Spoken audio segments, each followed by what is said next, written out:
Hi. Hi.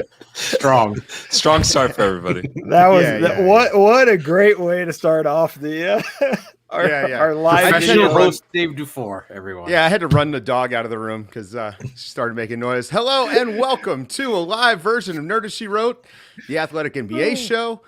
I'm Dave Dufour. We've got Mo, we've got Seth, we've got Andrew Schlecht, and we've got a ton of deals, guys, including, wow, we just had breaking news. Rajon Rondo getting moved from the Atlanta Hawks to the LA Clippers. Seth, this is just a game-changing move.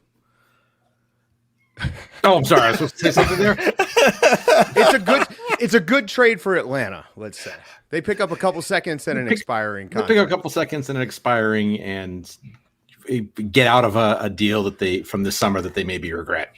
Yeah. So we've obviously had a very busy day so far, but let's start with the guys, the big names that we're kind of waiting for. And I think you got to start in Toronto or Tampa, I guess, Mo. Kyle Lowry, he still hasn't moved yet. Is it possible with Philly moving on and going to George Hill instead, is it possible that the asking price has just been too high for Kyle Lowry?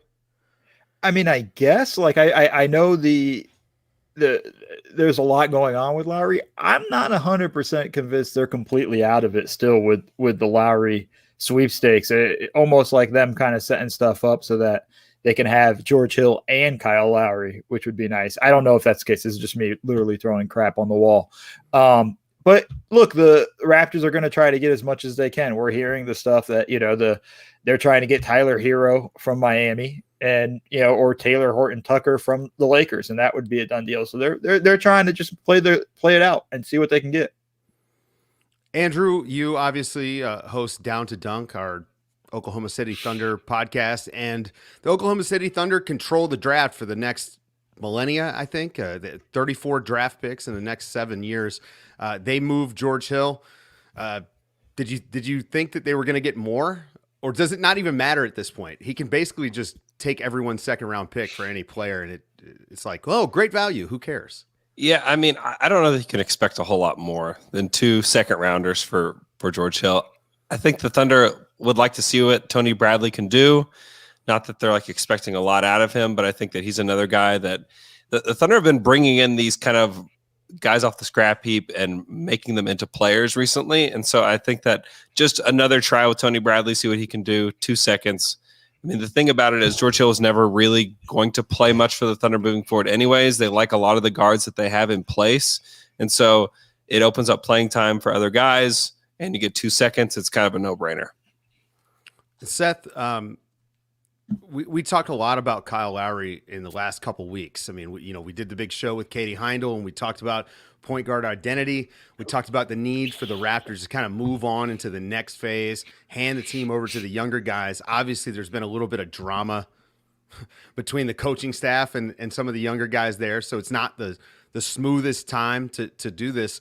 You have a feeling that they might just ride this out, and maybe Kyle Lowry isn't going anywhere at this point?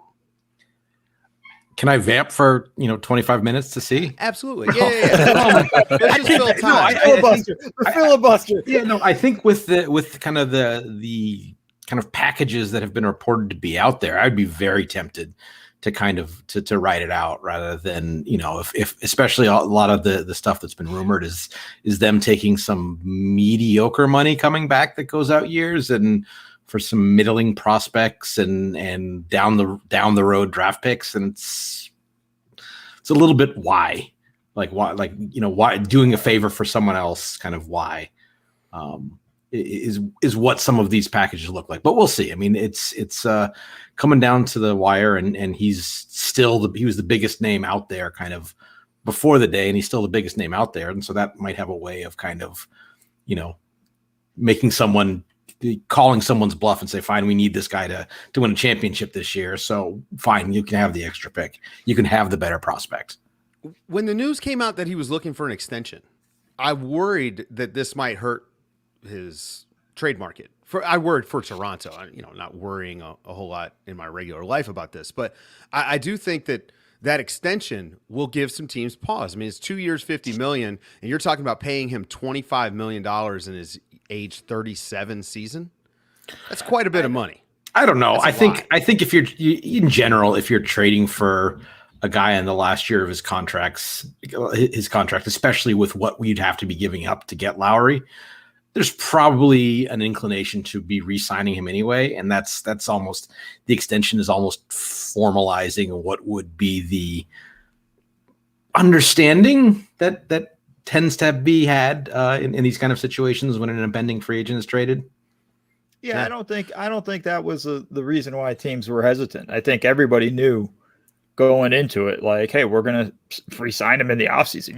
Nobody was looking at him as the 3-month rental, and that was the end of it. I think that was the obvious thing, I think, for anybody.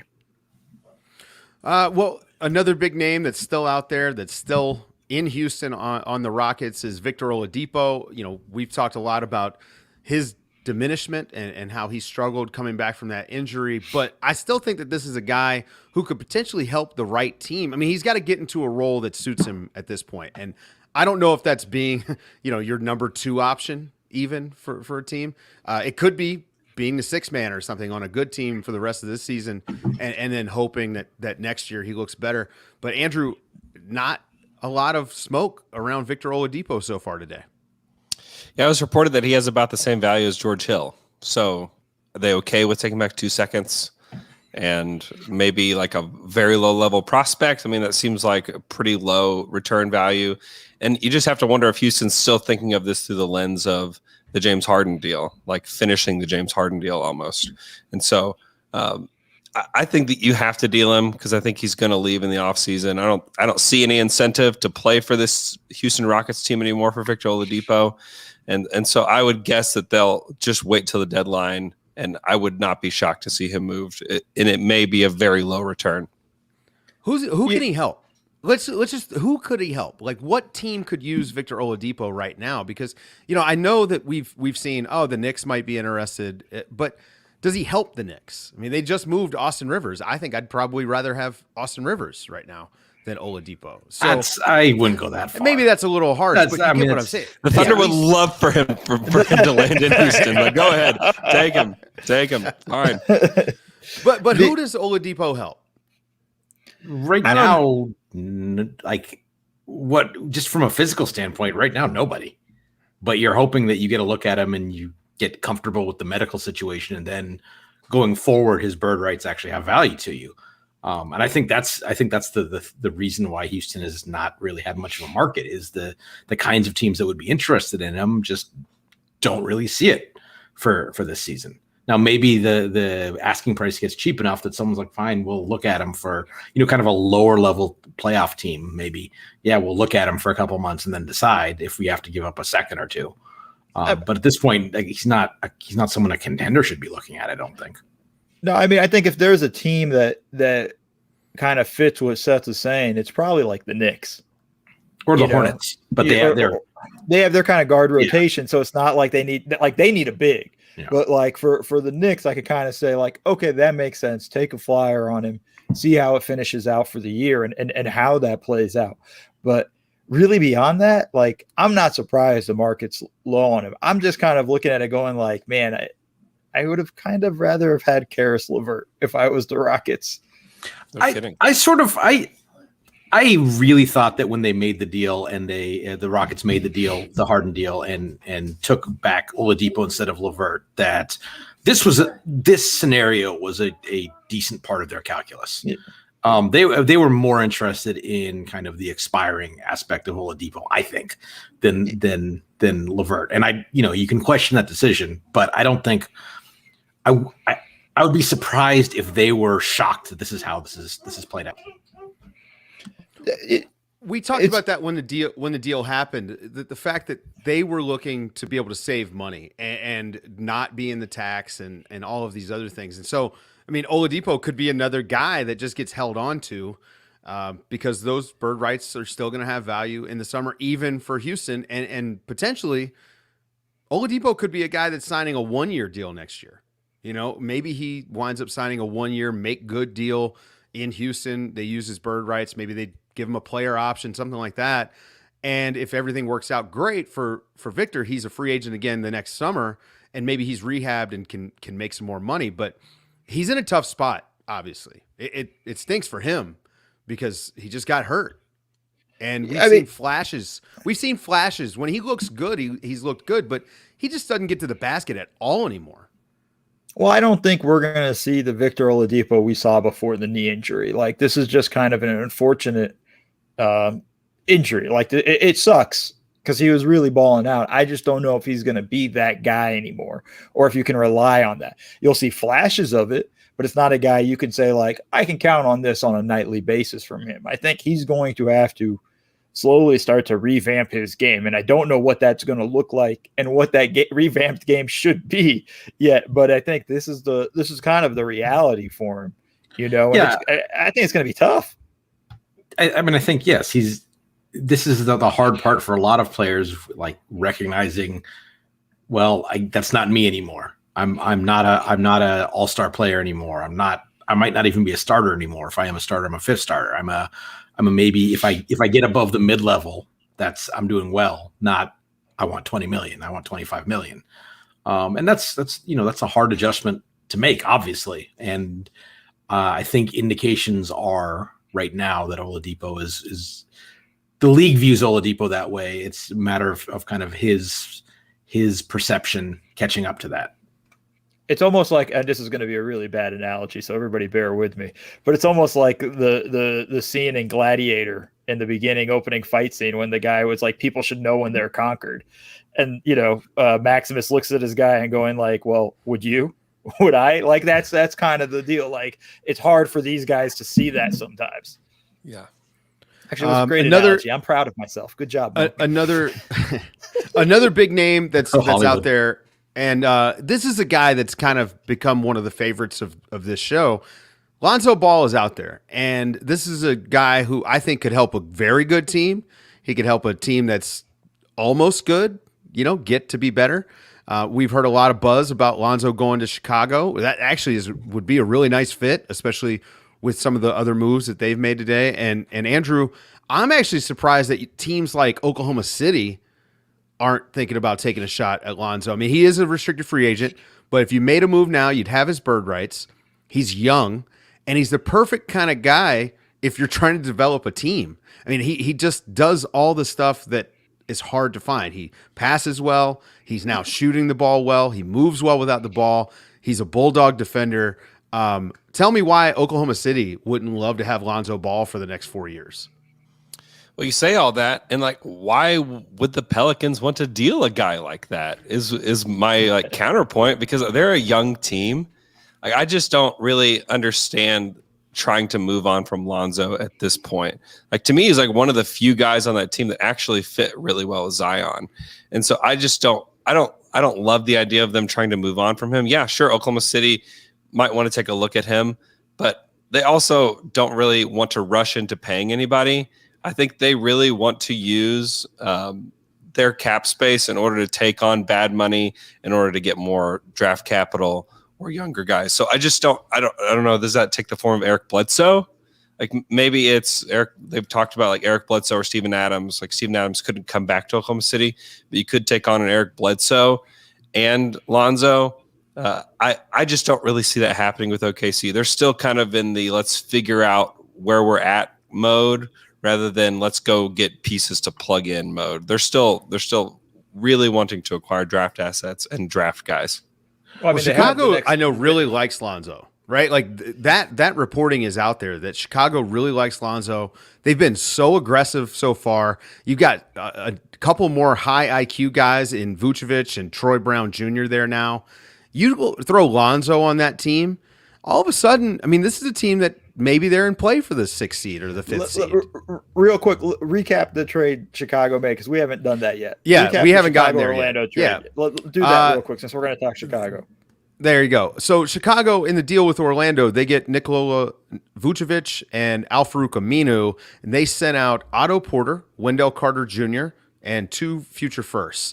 They also had a separate trade with the Wizards where they get Troy Brown Jr., Mo Wagner, for Chandler Hutchison and Daniel Gafford. And so There's a pretty clear shift there. They got 4 pretty good players. I mean, these are guys that are likely to be in the rotation for them. I'm assuming Mo Wagner is going to back up Vooch, and so you're going to actually have similar players playing your 5 spot. You're going to be able to play the same way for a full 48 minutes. Now, how that interior defense looks, I don't know, but they could really use Lonzo because the perimeter defense is awful, Mo. I mean, Lonzo is going to be a boon to them, not just for the stuff that he does as the glue guy offensively, but they could really use his perimeter defense. Yeah, I mean, I think a lot of teams could use his perimeter defense. I mean, they were a team that wasn't really defending all that well before all of this, and I think I like the trade they did with Orlando. I think getting Vooch was great for them.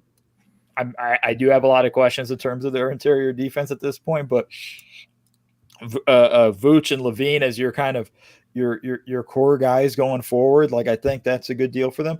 And I don't know their cap space numbers, going forward in the offseason, but I also think for teams that's looking at it going like, we may not necessarily have to give up an asset to get Lonzo. I know he's a restricted free agent, but doesn't seem like New Orleans is all crazy. That. What? No, I know. Just the fact that if that's the if you're not having to give up an asset to get Lonzo, I just think we've talked about kind of in our planning for Nerder, we've talked a lot of the season about players who are sort of the irrational, like who are the scapegoats for their team. Yes. And it really seems that like Lonzo has been that for New Orleans all year, and that's certainly if you're for the terminally online, that's certainly been the case, and I sort of doubt that permeates into their front office and decision making, but that's the kind of thing you'd have to be, the kind of headspace you'd have to be in. Decide, this guy is just not worth keeping around at any number. When he was shooting 28% from 3 or whatever at the start of the year, yeah, but now that he's back to being he's a great piece for them. I'm with Andrew. Like honestly, if I'm New Orleans, I wouldn't trade him. I'm not interested. I don't think Eric Bledsoe is that good. I think that's the guy I'd really want to move if I was New Orleans. I just don't know if there's anybody that really is looking into Eric Bledsoe and thinking that's a guy I want to move or things. I think the Bulls should. The Bulls should be one of the teams that says, "Oh, I'll take Eric Bledsoe and Lonzo Ball. That'd be great." Eric Bledsoe can still play defense, man, and they need that big time. So I would. I think if I were the Bulls, I'd be pretty happy. If I'm New Orleans, I'm not trading both of them. Oh, yeah. I mean, but New Orleans is basically out of it, right, for the playoffs this year. They're not going to make the playoffs. I just don't see it happening. So why do they care? I mean, about Bledsoe. They should want to move Bledsoe. I'm saying with Lonzo. Lonzo's the guy I think that's going to help them in the long run. He pairs better with Zion. They have a good thing going and all that stuff. I never understood the whole thing of like we're looking to trade Lonzo. Like that was one thing in that sense. I think he'd help a lot of teams. I think a lot of teams would have interest, but I also think at the same time, like, I don't know if there's a real rush with some teams are going to have massive cap space and going to be able to throw some big offers out there. Well, I think that's the impetus to trade him now versus letting it drag out to restricted free agency. Andrew, I mean, think about what Oklahoma City did with James Harden, and certainly not the same caliber of player. But moving him before a contract decision has to be made and essentially passing the buck on to the next team, there's a little bit of value in that. Are you trying to hurt me? Is that what's happening right now? Yes. Is that why you're bringing up the James next? Harden I'm going to talk about Kevin Durant, like when he joined the Warriors, and how it's just like Kyle Lowry. Yeah, I mean, if you can get good value for him, sure. But I mean, I would go ahead and pay him. I think that he's a guy that can probably be moved on his next deal, and you might be able to get more that he's on like a long-term deal. So I don't think it makes any sense whatsoever. I think, again, a lot of the sort of the agitation about what to do with him was early in the season when like sort of a worst case scenario for New Orleans looked like offering him the qualifying offer and him taking it. And I think he's going to get more than that now. So like giving him the qualifying offer and sending him to restricted free agency isn't some horrific outcome for the Pelicans that, like it looked like it could have been, again, when he wasn't making any shots at the beginning of the year. So I think that kind of impression in our mind of that as him as a player has kind of stuck longer than it should have throughout the season. And as he and Zion have really developed that chemistry, we haven't really put that worry away as much, and so it's like, oh, we got to move him, or else what? Right. Yeah. What are you worried about here? Right. Well, you might lose him for nothing, right? Like that's the biggest concern I think that they have. But they've just got a lot of money out already. The Steven Adams deal is looking even worse now that we're seeing that they're trying to attach him to Lonzo potentially. So not great. But Chicago, on the other hand, I think has had a very interesting day so far. No matter what, whether they get Lonzo or not, they improved quite a bit. And I mean, Vucevic and Zach LaVine is a pretty good combo. Right? They're going to be able to score. Oh, they're going to score anybody. Yeah, they're going to score a ton. Points will be scored in both games. Yes. Yeah, on both ends. And there won't be a lot of stops on their end. So I mean, that's kind of the interesting thing there. And now it's on the front office to go around and get defenders and things like that. And I think that's part of the Troy Brown, like trade, bringing him in and things like that. Like they're going to have to start finding guys that can defend on the perimeter and on the inside to help with that. I mean, it'll be interesting to see how this whole thing plays out, even with Lauri Markkanen, they're done. I think they're done with Lauri Markkanen. That one seems like, I think their starting front court of the next couple of years is Vucevic and Patrick Williams.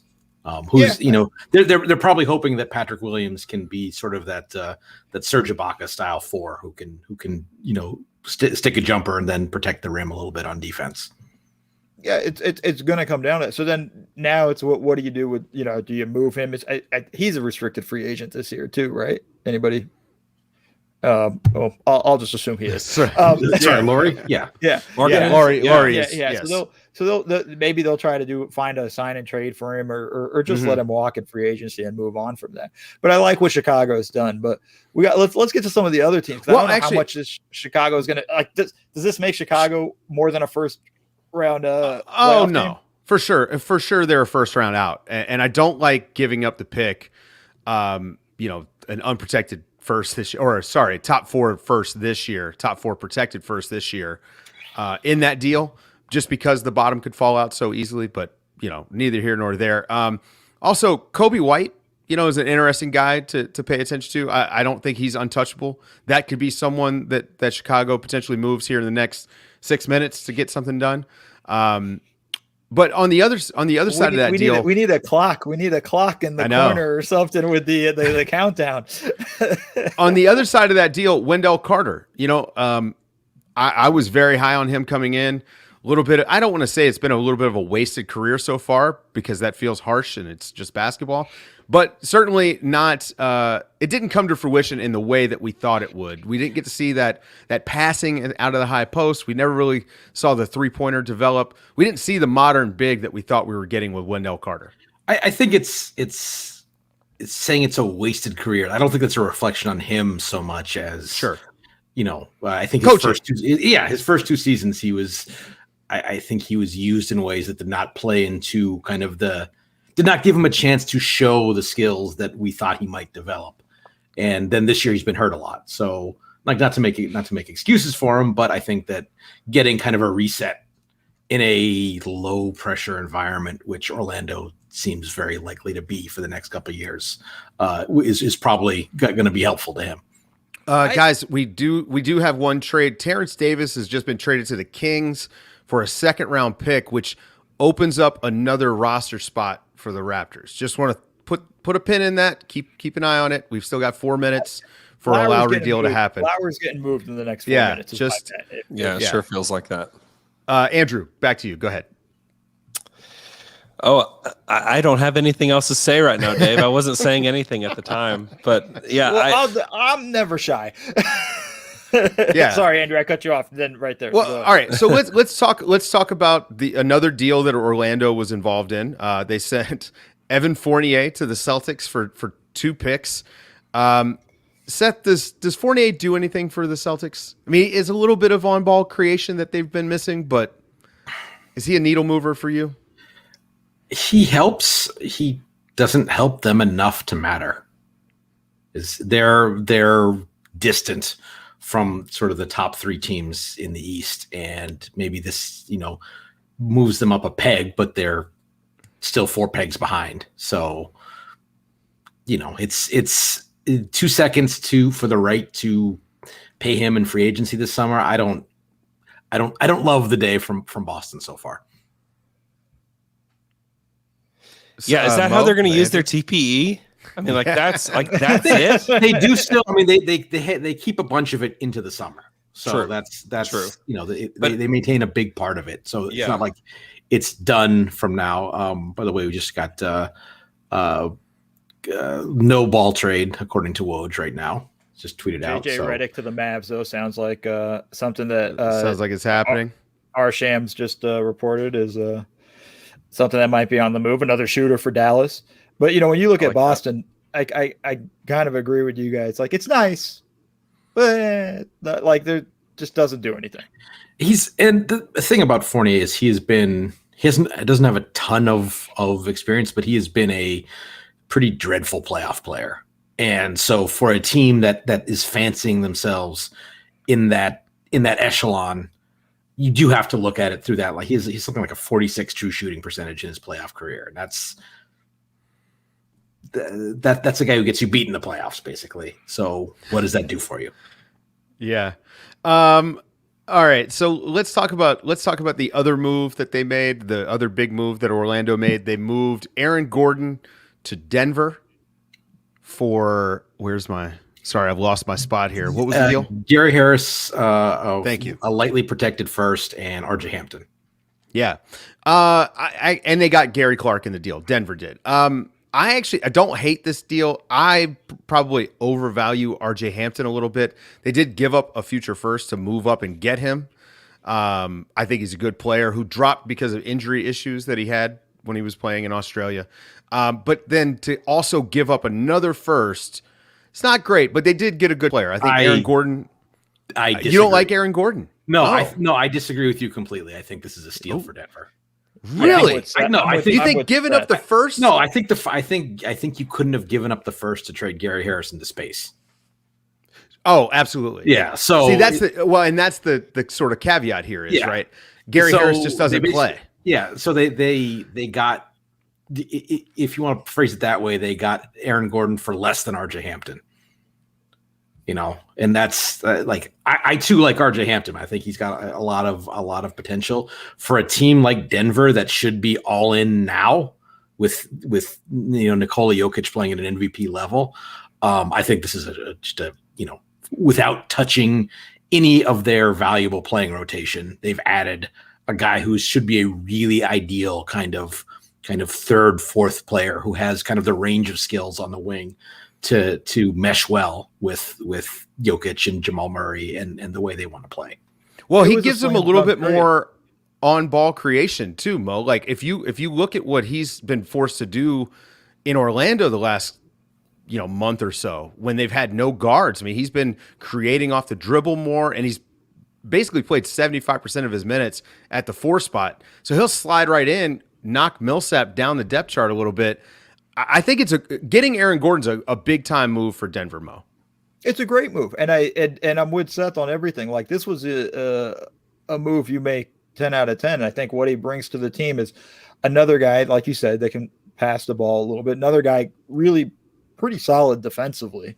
I think he'll help out in the wings and the guys they're going to have to face throughout the playoffs, whether it's going through the Clippers with Kawhi and PG or the Lakers with LeBron and stuff like that. I think he kind of raises Denver's ceiling a bit. And to Seth's point, you got to go all in now. Like RJ Hampton might be a really good player 3 years from now, but he's not going to help them this year in the playoffs, right? The late first round draft pick, probably not going to play next season, in Denver. So I think these are the things that they kind of had to move. Like I actually really like the trade for them. When I saw that, I was like, wow, okay, that's a good spot for him. And that's a good move for Denver. I look at them going like, man, they might be the second best team in the West. Denver has shown the ability to find guys. I mean, you look at Denver, they have 15, 16 guys who can play. So if there's a team that, it makes more sense even to maybe even throw in an extra guy or two because you've shown the ability to backfill with good players. I mean, it is the Nuggets. So I think this has been a kind of an uncharacteristic move for them. It's the kind of move that we've sort of been wanting them to make for years. It's very aggressive. Yeah. They're doing the opposite of the thing that we give Danny Ainge a hard time for. And they have been so conservative with how they use their draft assets. I mean, partially because they draft so well, they wind up getting good, cheap players out of it. But, I mean, Andrew, when you look at the West and you look at how wide open it feels, especially given the Lakers' recent injury issues, does this move the Nuggets into, I don't know, something of somewhere in that first tier of teams that have a real shot at the title? I think probably so. I mean, if you consider them to be that last year, then I think yes, because you can't mention the Nuggets without talking about Jeremy Grant this year. And so I think that he fills that spot. You don't have to deal Michael Porter Jr. I think it's a no-brainer. And and it also allows Michael Porter Jr. to still slow play his development a little bit.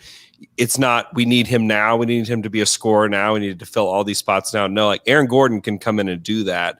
And you can still continue to develop Michael Porter Jr., which I think is a huge win for the Nuggets. And yeah, I think it does move them there. I think there's a lot of uncertainty, especially like the Clippers think that Rondo's going to be playoff Rondo. Like that's like their big play. I mean, I don't know, man. I can't knock it because last year I didn't think playoff Rondo was going to show up for the Lakers, and he certainly did. So maybe he'll do it again. I actually don't mind that for the Clippers. I think it actually made sense for them. They needed a point guard. They had interest in Rondo at the beginning of the offseason. Weren't able to afford him in that scenario, got kind of outbid, and then they were able to go get Serge Ibaka. I kind of like what Rondo does. And with what they had from Luke Kennard, who's been playing better as of late, had a monster game against Atlanta in their big comeback. I think that kind of lessens the blow of losing Lou Williams a bit. I think this is a good move for the Clippers. And yeah, we are. It is a question of like, all right, well, we'll find out if playoff Rondo is still a thing, and worth a shot for them. Per Chris Haynes from Yahoo Sports, the Cavs and Andre Drummond are going to work out a buyout, so I guess they could not pull a trade together. Andrew feels like he's probably just going to sign with the Lakers, right? Like that's a done deal. It's been a done deal. Yeah, I mean, unless you believe NFL players and him going to the Nets, but the Lakers seems like the place where he can help the most, at least at this point in the season. Yeah. By the way, I forgot to mention for the Nuggets, they also traded for JaVale McGee. They sent Isaiah Hartenstein and a couple of future seconds for JaVale McGee. And again, this is a good move, right? This is like one of those on the margins moves that teams make, and hopefully it works out. But now their big man rotation went from no depth whatsoever to pretty good. Paul Millsap's now going to be a backup. You got JaVale. You still got Najee, and now you've got Gordon that maybe can play a little bit if you really want to go small and play super fast with Gordon at the 5. They've got some interesting lineup combinations that they just didn't have. Consider last year in the playoffs when they needed to make a defensive replacement for Jokic back in the game. They put Mason Plumlee in the game. And that I think I think that we debated that one play at the end of what was it, game 2 in the Lakers series, long and hard. You can argue that Mason Plumlee defensive replacement cost them a game in the conference finals. So, I think McGee is not always the best, most in scheme defender, but he's a better defender even at this point in his career than Mason Plumlee. I feel fairly safe and saying. He's a good athlete too, right? And that's something that they could use more of, like having good athletes, especially guys like JaVale with that sort of length that can make up for mistakes. It's just better than what they had before. Let's just be honest. Didn't cost them anything, and it was an upgrade. Mo, you agree with that? Yeah, no, it works out for them. I think Denver's in a good position. You know, and I think they're kind of set up. Yeah. So the trade deadline has come and gone. And the Hornets, one last trade. The Hornets are not acquiring necessarily one last trade.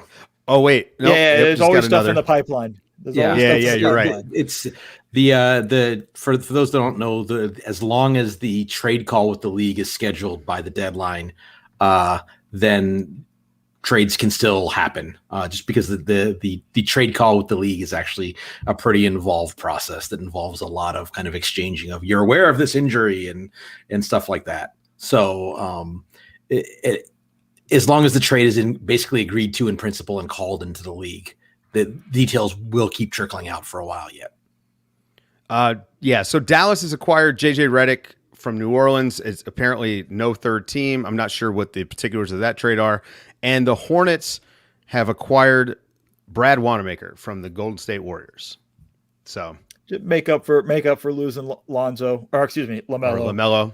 Yep. LaMelo there. And, I think that's just kind of a okay kind of deal. Brad Wanamaker's nice, but it doesn't. They're going to be in a tough spot. But it's interesting. No Lowry move from what we've seen so far. No Oladipo trade. We saw that Lonzo didn't move, and just kind of interesting to see that stuff. I also like what Toronto did. Did we even talk about moving Norman Powell for Gary Trent Jr.? I was just about to bring that up, actually. There it is. Okay. Sorry, my sheet is like it's a mess. It was Gary Trent and Rodney Hood for yes, and Rodney Hood. So this is a little bit of a weird trade to me. Now Gary Trent is going to be a free agent this summer, so I kind of get having to move him. So is Norman Powell. Yeah, so is Norman Powell, exactly. So I understand if you're Portland, if you move Gary Trent because you're already capped out and you got to make a decision on somebody, and I guess he's the guy that gets moved here. But Andrew, I mean, you literally just traded a good young player for a guy who's older, maybe, and maybe he's a little bit better. I just don't know. Yeah, I think he can help a little bit, but I mean, the Blazers just get a little bit smaller on the wing, which is just kind of perpetually a Blazers thing. So I think it's a fine move. I think he is. I think Norman Powell is the better player, but Oladipo to Miami. Oh, there we go. Okay. Well, finish your thought on. Yeah, I think it makes the Blazers better, but I don't know how much better. I feel like it's just increments better. I'm not sure that it really puts them in a different level than they already were. And yeah, what are you going to pay Norman Powell this summer? Well, I think you look at it this way though. Like, I think Norman Powell is going to be cheaper than Gary Trent Jr. in the market this summer. Really? Even with Trent as a restricted free agent, you think Powell is getting? I'm kind of surprised by that too. I think Powell is getting it this summer with more money than kind of on-ball creators out there. I think Powell's getting 17 or 18.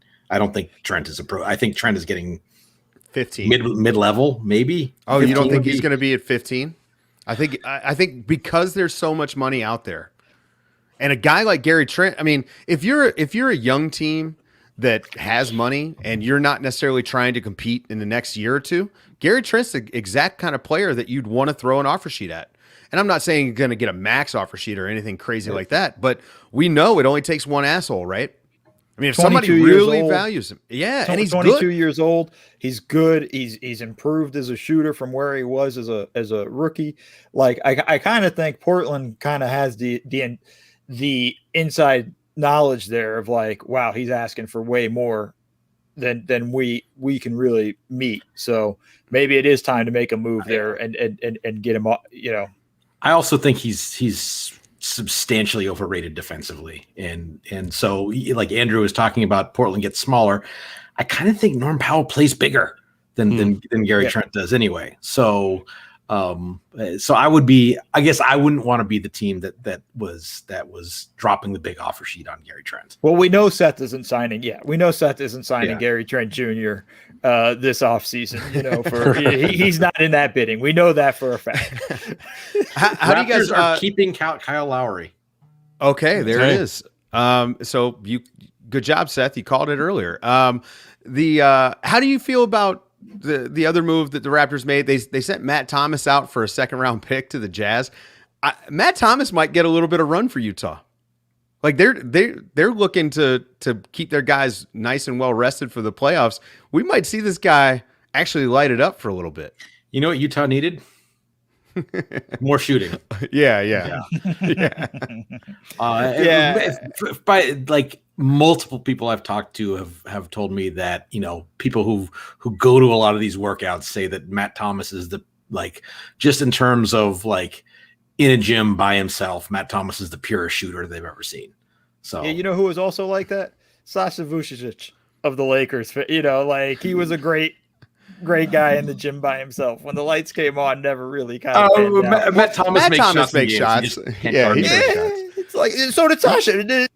He made shots. It wasn't like the level there. I think that's like okay. Now Utah was also in on JJ Redick, so clearly internally they felt like they could use another shooter. I mean, you know, so you know they went out and got one. I mean, and that's kind of what you want to do. Let's talk about Miami. They did just get Oladipo. We don't know the particulars of the trade yet, but let's think about Oladipo for Miami. And Andrew, I think again, natural fit for him is being that sixth man off the bench.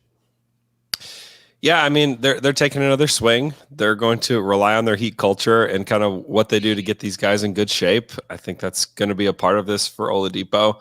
I think it's fine. He's maybe a guy that they were looking at in the offseason, so this is kind of maybe a pre-agency move for him. So it's fine. Again, I don't see a lot of needle movers in this trade deadline. I think Vucevic, I think the stuff the Magic did really is probably about it.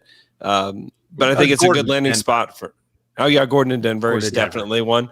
But other than that, like I don't see this as one. But you know, maybe they can get him back up to speed next season if he stays in Miami. Like he's always been rumored to Miami. Like this has been a thing for a while. So he finally gets to go to his destination. I mean, with their ball or with their player movement based offense, we might actually see him discover a new part of his game. Like, could he turn into a good cutter and maybe he can get to the basket that way since he's not able to do it off the dribble anymore? I don't know. Maybe we wind up getting a better looking version of Oladipo just because the system that he's in is a little bit better for him. Yeah, it's nice. Like I think, you know, 6-man and things like that. For me, Miami's biggest problem right now is they're struggling shooting the ball. You know, like I don't know what the number is in front of me. I think they're like the 4th worst 3-point shooting team in the league right now. And I think that's kind of the thing. Like Victor doesn't solve that problem for them. I think. Oh, sorry. I have a counterpoint, but please finish. I'm sorry. No, go. Yeah. You have counterpoint. No. Let's go. No. Because I think crossfire. Go. I think that their shooting problems has been much more about their, you know, the fact that they haven't really had a lot of creation on the floor. So they're not getting the same looks for it. Like Tyler Hero is Nikias Duncan talked about this on the Dunker Spot over the weekend. Is Tyler Hero is taking a substantially harder mix of 3-pointers this year than he was last year because with, you know, Dragic, you know, injured and not fully healthy and Butler missing a lot of time, that they don't have the creation on the ball to get their shooters looks. And so does Oladipo help there? Maybe. So that's the way that he can help their shooting more than him being a spot up guy, is if he has a little bit more kind of on ball pop than whether it's, you know, Kendrick Nunn or whoever else he's replacing. He certainly has more on ball pop than, you know, if they're when they're running like Max Strus and Gabe Vincent and KZ Paul out there. Yeah. You compare it with those guys for sure. And I think, you know, I don't know if he does. I don't know if he's that. I mean, he's better than them. There's no question, but I don't know if the details. Sorry, Mo. The details of the Oladipo trade just came out. It's for Avery Bradley, Kelly Olynyk, and a draft swap. So sorry, continue, Mo. No, I just don't know if he makes them that much better, really, at the end of the day. And it has more to do, like what we said, like what I said earlier, is like I just don't know if he's going to be the guy we saw in Indiana when he was killing it. And I think that Victor is gone. And I don't know what the next iteration of Victor Oladipo is going to be. And, you know, listen, for Miami, I understand taking that swing. I mean, Avery Bradley hasn't even played a game for them this year, if I'm correct. Right. I mean, Kelly Olynyk's like, okay, you know, not it's not a big risk for them in that sense. And if they're able to kind of turn it around, and I think one thing that might help him is playing fewer minutes. He's averaging 33 minutes, but if his role is like be a 20-minute guy and just go all out for 20 minutes, maybe that's where we could see the value for Oladipo. But it's not like I just don't look at that going like, okay, now Miami's going to be a top 4 team in the West or East. Sorry, Yeah. because they're definitely not going to be a top 4 team in the West. And Miami made another move. They traded Chris Silva and Mo Harkless to Sacramento for Nemanja Bjelica and Andrew. I love this move. Bjelica is he's a better defender than people know. He's big and he shoots. I mean, this is exactly what they needed, and he will shoot. Yeah, he fills the Kelly Olynyk spot. They just lost Kelly Olynyk. You bring in just another Kelly Olynyk. It's a fine trade. It kind of keeps the rotations pretty similar, and then you get to add Oladipo. So yeah, I think that's a good move for them because Harkless is always go ahead. No, I say he's got a little more off the bounce than Olynyk does, but I don't think he's as good a passer. Sure, in like a dribble handoff kind of situation. Mm-hmm. Yeah, they need release valves. Like he's a good release valve for them. The Spurs have made a trade deadline day trade for Marquise Chris. That's it. I have nothing on that. That's weird. It's a salary dump by Golden State. Yeah, it's a salary dump. And let's see, we had another. No, we did not. Okay, so I guess who's the big winner today? If you just, what does your gut tell you? Who won the day? For me, it's Denver. Orlando. Yeah. Denver and Orlando. Yeah, I was going to say Orlando too. I don't love what Orlando got in the Aaron Gordon trade. I do very much like that they've picked a direction. And I think if you look at what they got in return for Vucevic, Gordon, and Fournier put together, I think that they had a pretty strong day as far as like, okay, reset, here we go. I don't think that was their intention. But then with, John Isaac getting injured in the bubble last year and Markelle Fultz blowing his knee out this year, it's like, okay, it's time to kind of, rotate things over and start again. Daniel Tice has just been traded to the Bulls per Adrian Wojnarowski. I believe that it's going to be Mo Wagner is going to be in that trade. Don't quote me on that, but I have this feeling that it's going to be Mo Wagner involved in that trade. Interesting. So Tice becomes, I guess, the backup for Vooch in Chicago. I wonder if maybe there's another deal for Boston. Maybe. Aren't you trying to improve your depth here? Unless, listen, is this a commitment to Robert Williams? It could be, but it also could be we're going to go after a couple of guys in the buyout market. Andre Drummond's going to get bought out. Lamarcus Aldridge is going to get bought out. I think Aldridge is going to ultimately end up in Miami. I know Seth's laughing at all this stuff, but I just think it might be something that they're looking at. Sorry, I'd rather have Daniel Tice than either of those guys. I'm with you. I'm with you. More washed veterans to put in front of Robert Williams. Guys, but that just might be the case. Would Tice get traded if he didn't make if he did make the game-winning 3 against Milwaukee the other day? I don't know. A high pressure shot. It turns out. It's just it's when you're looking through the deals that have happened. I mean, and just all of the deals, even going to PJ Tucker, Torrey Craig. It's a lot of stuff that's been on the margins, which I know is different than what we've dealt with the last few years. With this summer's free agency being, I'm not going to call it a dud, but it's not what we thought it might be. Do you guys think that we might see a very active trade season during this offseason? Hard to judge. I don't know. I'm not. I think we'll just see a lot of movement, both free agency wise and trades, just because everybody's got to see what they look like at the end of the year. It's going to depend how the year ends for them. Like if the Clippers flame out, and I'll say like the second round again. I imagine they're going to look to be aggressive in the trade market. I think it's going to be just how the rest of the season plays out for guys. Yeah, and I think this season has been so strange and so weird for everybody that I think it's almost like this recalibration that may happen this summer. Like, okay, like almost what is real? Like what is really going on here with this league? Because I mean, I don't know who will win the title. I think that will depend a lot on what happens this summer.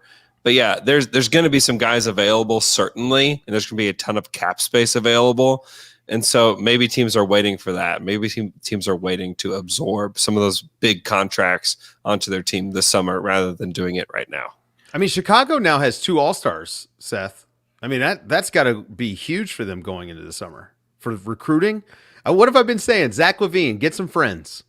Yeah, I mean, now he's got one. Technically, they have 2 All-Stars. They have you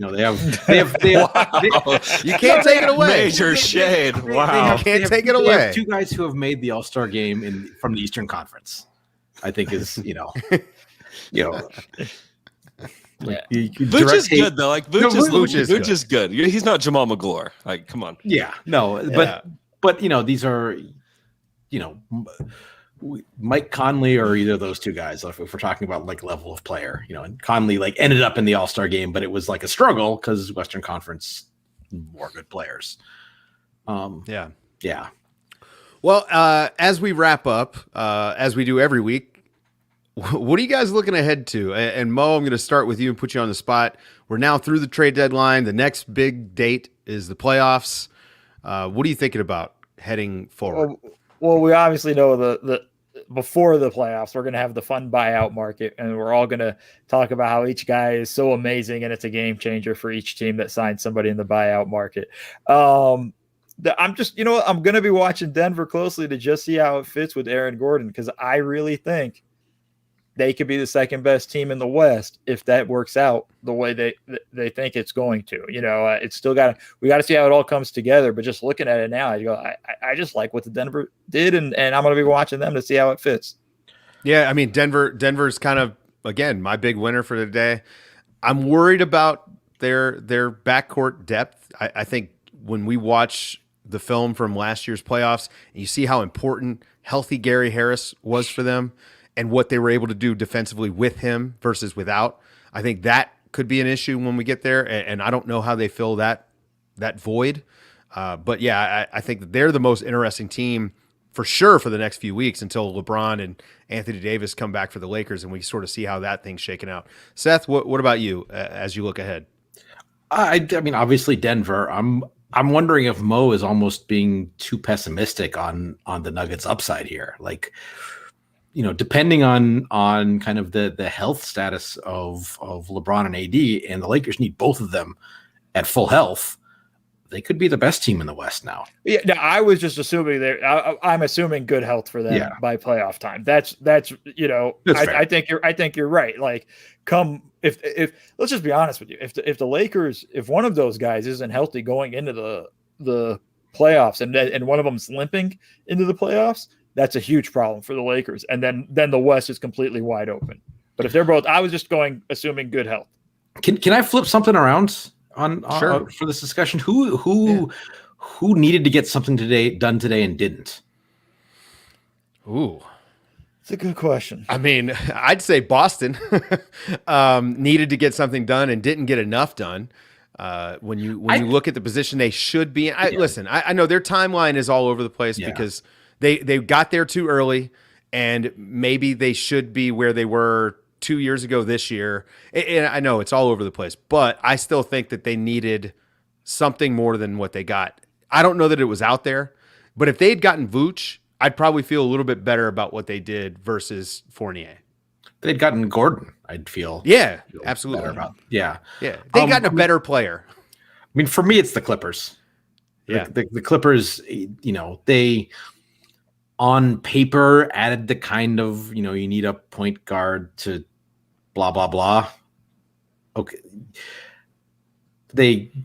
I think at least for the rest of the season, I think Rondo's a worse player than Lou Williams. He has a worse contract than Lou Williams, and they gave up picks and cash for it. So this is, there's maybe a sense of desperation around that. As well, there should be. I mean, they are desperate for it. I think, look, they wanted Kyle Lowry at one point, didn't have the way any means to get him. They were a name mentioned for Lonzo Ball, and you just kind of looked at their assets. I think Rondo was probably the best they could have done. Maybe George Hill. I don't know if that would have been somebody they could have looked at, but I don't think their level of that. But I actually kind of think what Rondo is going to bring to the team is going to help them, because they do need more organization, I think, on the offense. And I think that's something that he's gonna bring to them. I think he'll help them. I don't know how much. I don't know if that's they're still just going to flame out. I don't know if it was enough, but they definitely overpaid. So it was a weird trade, but I think they needed to make that move. But they needed to make a move because the Lakers are vulnerable, right? This is the thing, and why I love what the Nuggets did so much, because you look at this is the year that if you're right there, you could actually make the finals in the West. Who knows what is going on with LeBron's ankle, right? It's a high ankle sprain. He's missing time. This is the first time we've ever seen it, and he's 36 years old. Anthony Davis has been out for a while now with this Achilles tendinosis. Who knows if he's even going to come back, much less what it looks like when he comes back.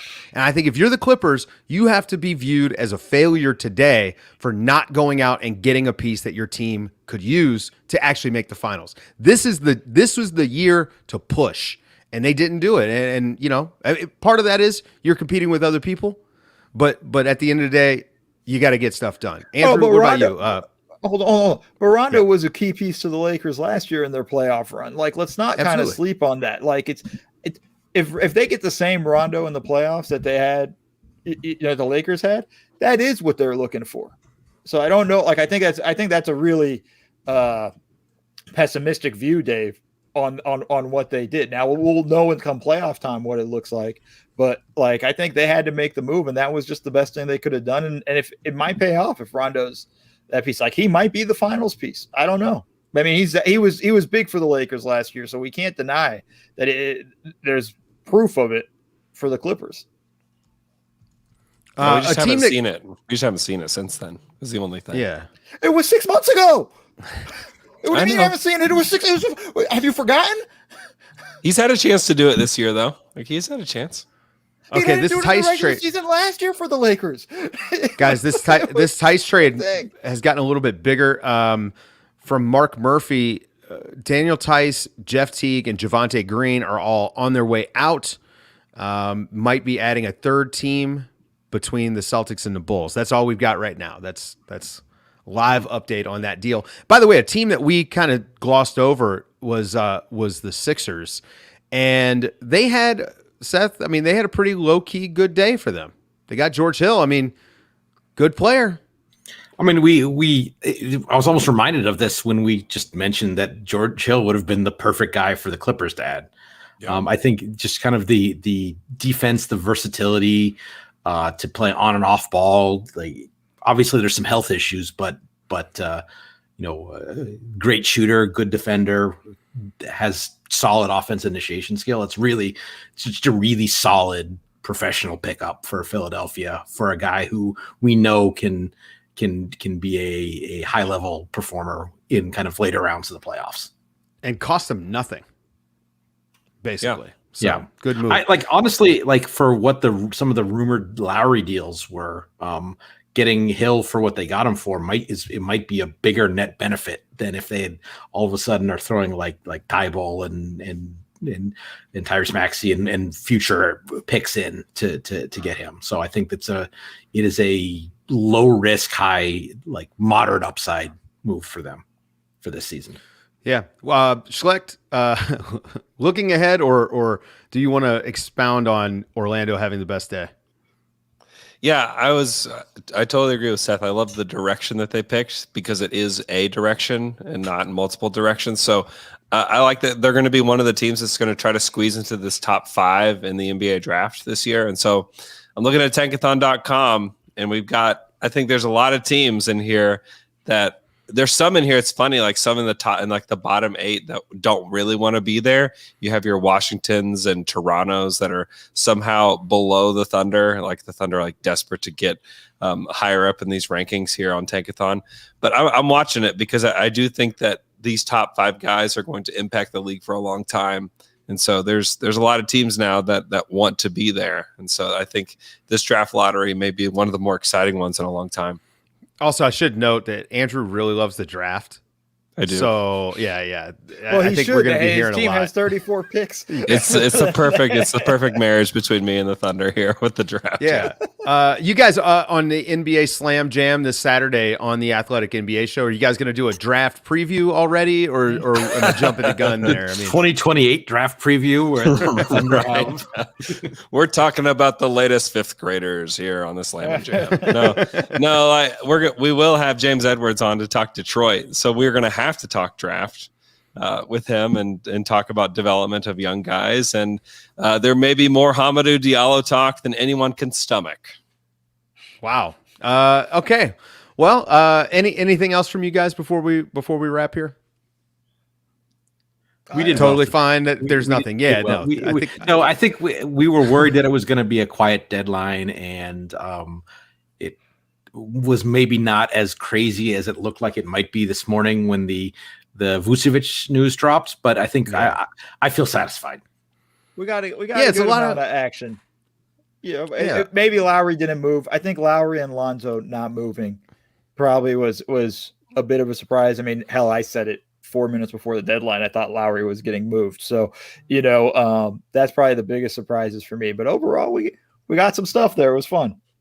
And as we close here, Lamarcus Aldridge is finalizing a contract buyout with the Spurs. So, look forward to him signing and being the starting center for the Boston Celtics. That's going to be great. For Seth and Mo and Andrew, I'm Dave, and this was Nerder She Wrote. If you were on the live stream, thanks for joining us. If you're listening to the audio, thanks for listening. We'll be back next week with more Nerder She Wrote.